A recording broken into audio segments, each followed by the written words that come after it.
So after discovering the furnace had quit,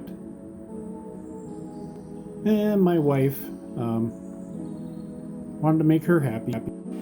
Well, that exhaust was plugged, the exhaust and the intake, or the exhaust was. Now when I turn it on, this fan, exhaust fan, does not want to fire up. Just turns a little bit, but it won't.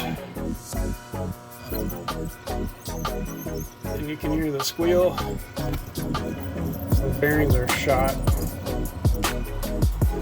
So it's time for a replacement. What a bummer. So we had a exhaust fan ordered up, had to wait a day. Next morning we woke up with 54 degrees inside and 21 below outside.